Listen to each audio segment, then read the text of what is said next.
Welcome to Anchored Not Anxious. This is where you gain a deep belief your life matters to God and discover the anchoring practices to manage anxiety and worry. I'm Terry Hutchinson, your host.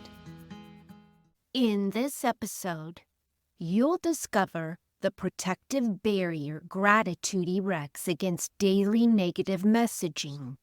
Let's get into it. In the last few years, whether in magazines, podcasts, streaming sources, all have issued a call to live grateful.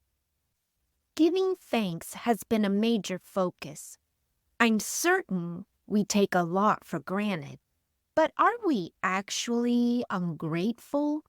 Well, yes, if we cannot recognize what's good and right, but we focus solely on what's wrong and broken. And despite knowing we should be grateful, doesn't it feel like another item on the to-do list? We're busy, so busy, aren't we? Who has time to find the rose petal in the pile of manure? Can expressing gratitude and thankfulness truly change us? Should we make time for and place an emphasis on gratitude? The science says we should. Science says gratitude alters and lingers in our medial prefrontal cortex.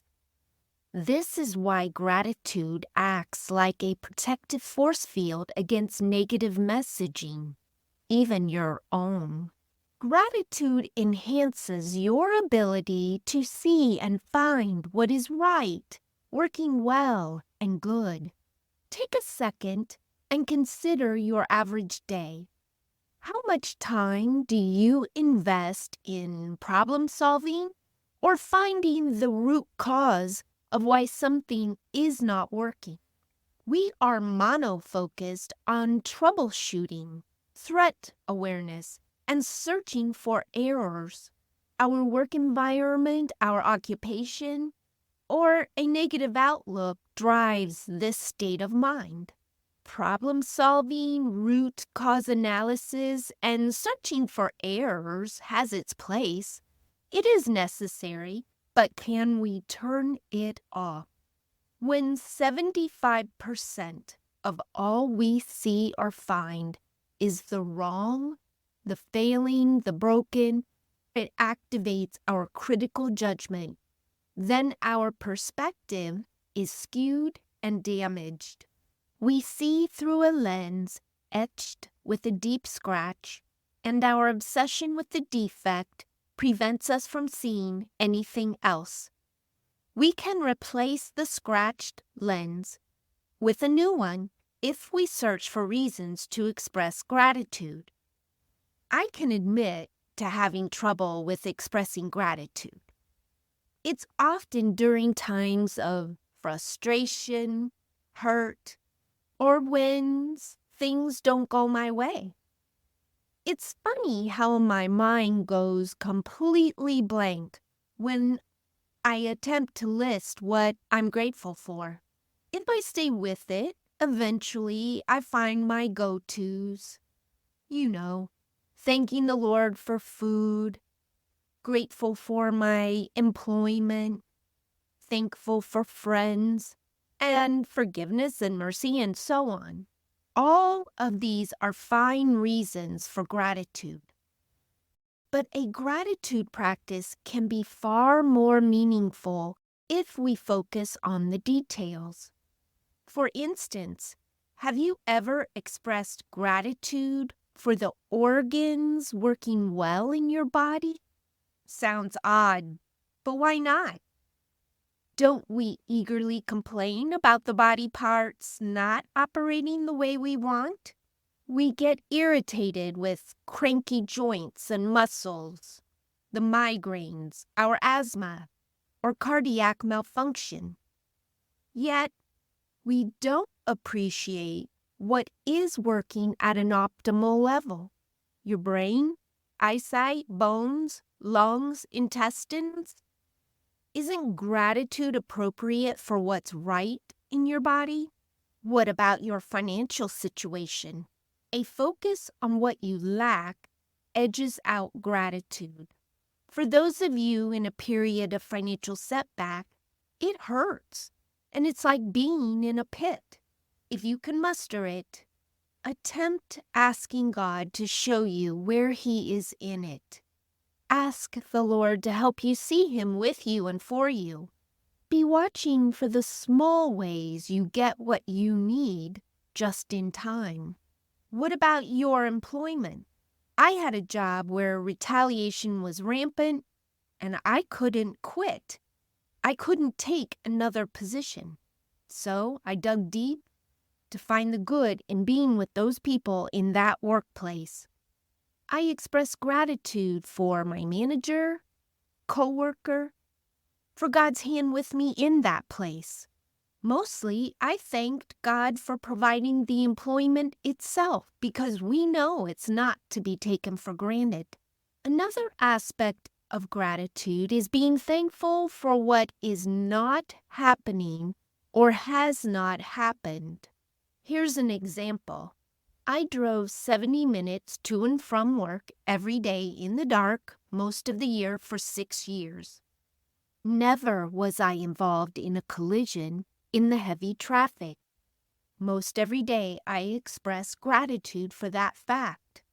I believe living well in mind and spirit is dependent on our outlook.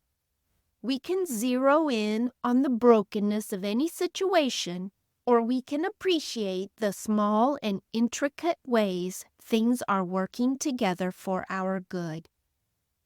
In whatever area of your life where it's dismal, ugly, worth cursing, broken, or in shambles, try to unearth that golden nugget of gratitude. Sometimes we feel so low, no gratitude can be found. Turn your mind's eye and physical sight toward anything praiseworthy, beautiful, noble, or good. Find gratitude for family, for friends, for nature. Linger there. Fan the flame of hope within your soul. Gratitude is not just an outlook or an attitude. Neuroscience research says when we feed the brain gratitude, it enhances neural activity and keeps it enhanced. This is where the well-being comes in. The more grateful we become, the more enhanced the neural activity. This is how we change our defective, scratched lens that skews our perspective. We can train the brain and our mind's eye. How do we do it? First, we dwell on gratitude possibilities. We get into the nitty-gritty, the details, like the body organ example I proposed.